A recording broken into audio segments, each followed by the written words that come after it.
Hi there, my name is Agustin Carrozo and welcome to Station. In this episode I'm going to teach you how to use my favorite design software, which is Figma. We're going to go from beginners to creating this. Alright, so let's get started.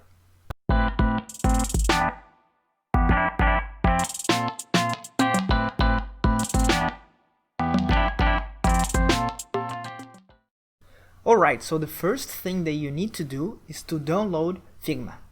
And thankfully it is free. So you go to figma.com and you can click and try Figma for free. You can download it either for Mac or for Windows, no problem. And the other thing is that you can actually use it on the browser. But I rather use it on my computer, that's a personal preference, but you can follow along using it in the browser, no problem. Once you install it or you access it through the browser, you're gonna arrive at a page somewhat like this, but without all these files, right? So this is the dashboard, the homepage, whatever you want to call it. And what is of interest for us right now is to understand that this button here creates a new file.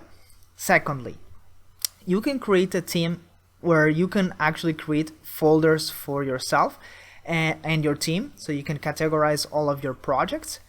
And here you can create a new theme. In my case, I created one for my team where I have client work, personal, and resources. And what we're gonna do right now is we're going to go to create, right? And in here, we're gonna be able to either create a blank canvas or use a preset size canvas, either as a desktop or a computer or a mobile device. But what I'm gonna do is that I'm going to create a blank canvas. So I already did, so this is where this project came from. So all I did was create a blank one, and in here I just typed the name of the file, right? Which in this case is going to be Figma tutorial. Alright, so this here works as an infinite, board, right? Where we can create all of the frames that we want to. And what do I mean by that? We're gonna come here into this button right here, into this small arrow. We're gonna click next to it.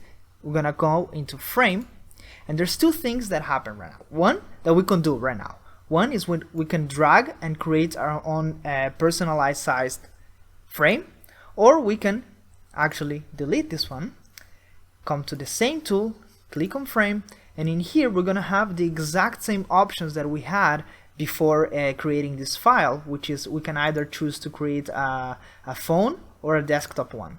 And as we're talking about web design, I rather always use this desktop one, right?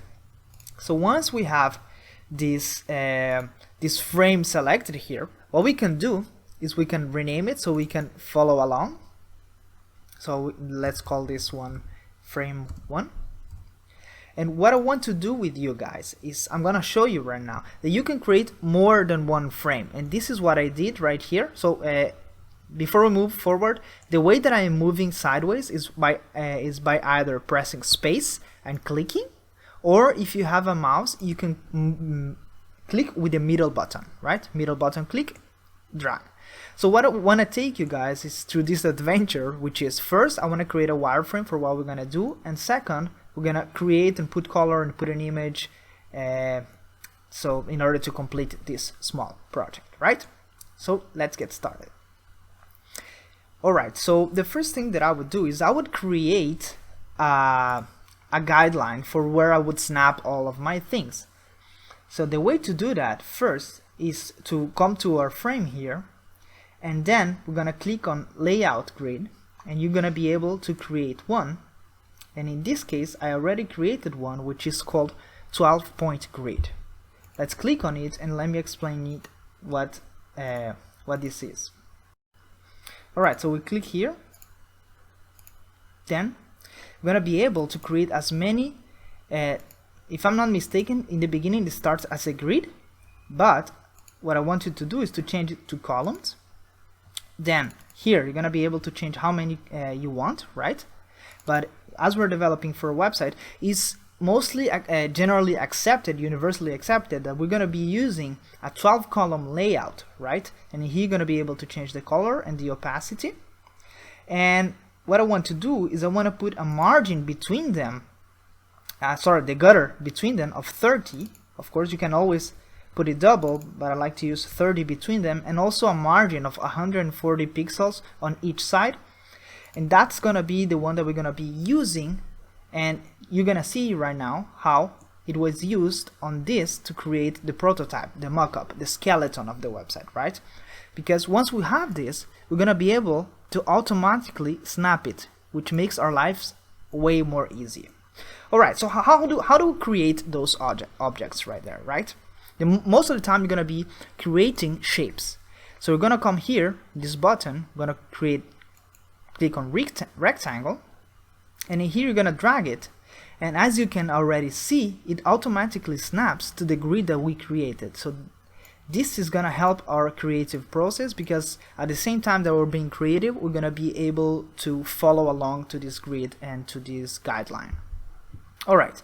So what I want to introduce you to is, do you see like how I rounded here all of the corners?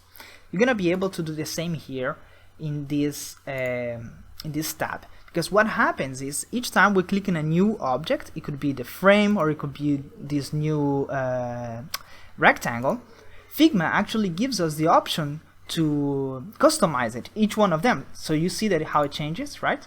So here I'm gonna be able to change everything related to this exact rectangle.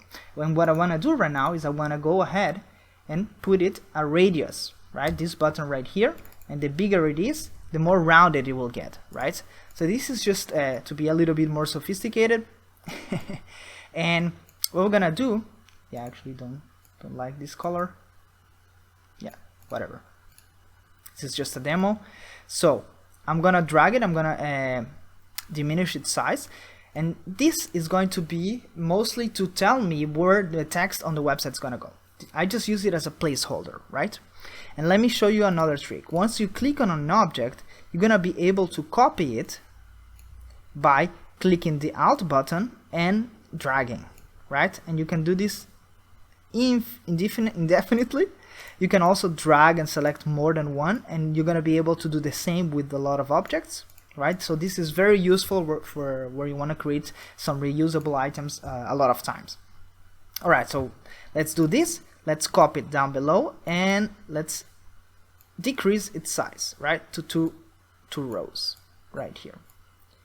All right, another tip that I want to give you is whenever you click on an object, you're gonna be able to see the distance from another object whenever you press Alt, right? So right now I am 53 pixels from the item above, and if I want to, I can click on the arrow keys. I can press the arrow keys in order to increase or decrease its size, right?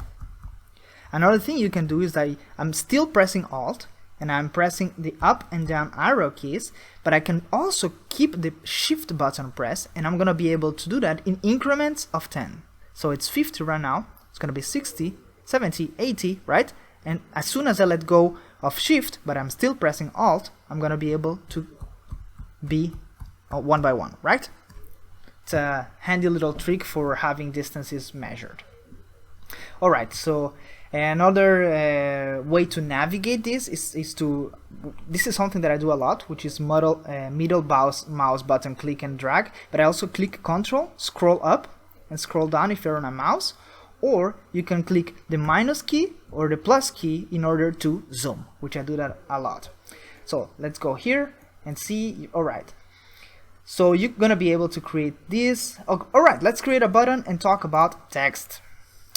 Once again, I'm gonna drag it, I'm gonna zoom in so I can see what I am doing, and I'm gonna turn it into a two-sized, and I want to place some text inside of here.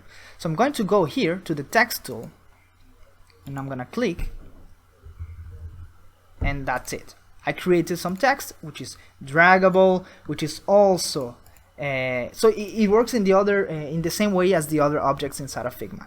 But this text is a little bit too big for me. So what I'm gonna do right now, I'm gonna come here into text, and in here, first of all, you're gonna be able to choose a lot of fonts, right? And then just as any other design software or word editor, you're gonna be able to change its size.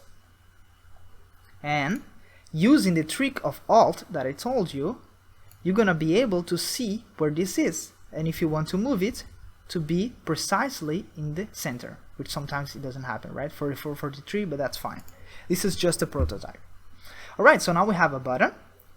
But Agustin, whenever I want to drag this, it doesn't work. Yeah, that's right, because they're not grouped. So what we're gonna do right now is click on button, click on the button that you just created, and press Ctrl G or Command G in Mac, and now this became a group.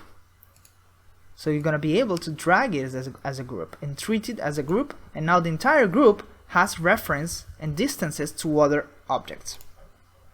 Alright, so far we have learned to move around in our canvas, to create a frame in the first place. We learned how to create text and how to create these shapes and how to measure distances. So the next thing that I want to do is I want to introduce, actually you could go ahead and recreate this entire thing. I'm gonna help you a little bit and do it along with you. So let's say that I want to create this image, right? So you remember how it was? We can drag to a size that we're comfortable with. Remember, Figma helps us with guidelines on where's the middle and where it's centered and snapped. And then we're gonna come here. I'm gonna change it so it's a little bit more rounded and similar to the one that I already created, right? So that's it. No mystery. You can feel free to follow along and recreate this, because after we do this, we're gonna be what I want to do is I want to start replacing it with what we have here. So the way to do this is to come here to the text tool, right? And let's see, what did I write here? Yeah, this is an awesome website. This is an awesome website. And as you can see, this text is all font, it's all capped, right? So another thing that you can do inside of here in the text preferences is you click these three dots here, and you're gonna be able to change like the letter case, right? If I want it to be uppercase or lowercase, camel case or title case, right? In this case, let's just keep it as in all cases. I also want to change its color, right, to white, and I want to change it to the Maven. You can also type the font and it's going to be able to find it for you as long as it's in your font library, in Google's fonts library. I want to change its size to 40. And another thing is that if we see that these rulers are actually getting in the middle of our work, we can come here and we're gonna be able to here to remove it, right? Layout grids or Ctrl+Shift+4, right? So I like using Ctrl+Shift+4 because it's easy to use it. But here we go, I removed it for a second so we can see what we're doing. And since I want to create a white text, what I want to do right now before I move forward in modifying it is I want to come to my wireframe and I actually want to change it to this blue that I already chose. So we're gonna come to wireframe here, we're gonna come to selection colors, fill actually, and when I click, instead of trying to find that blue, what I want to do is I'm gonna come into pick color, into color picker, and I'm gonna come here and click, and that's it. The color picker is very, very useful for whenever you want to import an image into Figma and you wanna pick its colors. In a second, I'm gonna teach you how to import an image. All right, so I want to remove this block behind it, so we have a better text, a more clear text. I also want to change its width, right? Its weight into medium or maybe bold. And another thing, this is more of a design tip. When you have something that you want to be big and impactful, I actually want it to be a little bit more compact, right? Because it's a little bit spread out, and in this case, it's gonna be. Actually, I think I already did this. Yeah, but normally a text like this would come in here separated, right? It would be a little bit more wide, right? But in this case, I came and I changed it because I want it to be a little bit more heavy and a little bit less spaced out. But here you also have the possibility to make it very spaced, right? So it's very easy to come and change things on the go, right? All you have to do is either hover over this little icon and drag, or you can type, right? Awesome. Alright, for the sake of time, let's keep going. Alright, for the button, same here, same thing. Subscribe. And in here you're going to be able to drag it, put it in the middle, and in here you can also, so what did I taught you? You can come here, you can click this button, and you're going to be able to fill it with this color that I already chose. Alright, let's talk about images, which is another awesome thing. You can either come here, where is it? Yes, in place image, where I'm gonna click and I'm gonna be able to choose an image on my computer. What I like also to do is to do a segue and introduce you guys to plugins. So the way we use plugins is we come to plugins, we come to manage plugins, and in here you're gonna be able to download a lot of awesome plugins. I'm really a fan of Figma for the easy that it is to come and grab. The ones we're gonna be using is gonna be called Unsplash. So you're gonna be installing it. Let's go back here. And the way we use it is we come into this hamburger menu, we go into plugins, and the one that we just installed is called Unsplash. Let it load. Alright, so what I want to search is laptop. Search. And this is the image that I chose. So I'm going to click on it and boom, immediately it loaded it into my file. But it's huge, right? So what I'm doing right now is either pressing minus to zoom out or control scroll wheel. And I'm going to grab this image and I'm going to resize it. And as you can see, Figma has a weird and very different way of treating images. Either it treats it like this, where it starts to crop it from all of its sides. But if you don't want it to do this, all you have to do is to press Shift, and it's gonna stop doing that. So you can increase it and decrease it, resize it in the common way, as we are all used to. But what I want to do is I want to grab this image and put it behind it, right? So if you wanted to do it manually, you could come here and change all of its radius and try to position it, but I don't want to do that. I want to use this object that we already have and I want to use it as a mask. So what we're gonna do is we're gonna select both of these. Alright, before doing that, I just realized I did a mistake, which is, as Figma is usable in a lot of frames, we can be using frames at the same time, a lot of frames at the same time. Whenever you load something, it can be outside of the frame, because right now this image, as you can see it here in the layers, it's outside of the frame, it's not inside of it. So what I want to do is this is the wireframe one, so I want to grab this one and I want to put it inside of here. So now it's easier to use, it's more organized, and we're going to be able to use the masking, which is what I want to teach you right now. So let's click this image and let's click the rectangle that we already made. I'm going to bring it closer and we're going to click into mask. So now you can see that the shape that I created before is working as a mask for this image. So I'm going to click on this image, I'm going to position it where I want it, and I'm going to increase it to where I want it to be. Alright, looking good. And for this same thing for the things here, the only thing different that I did is, instead of creating a rectangle, I actually came here to an ellipse and I created an ellipse, pressing Shift, Control Shift 4 to see the grid, position it in the middle, take the fill, change it, and alright. So this is what we're gonna be doing. Now this is a ghost button. I want to introduce you to that.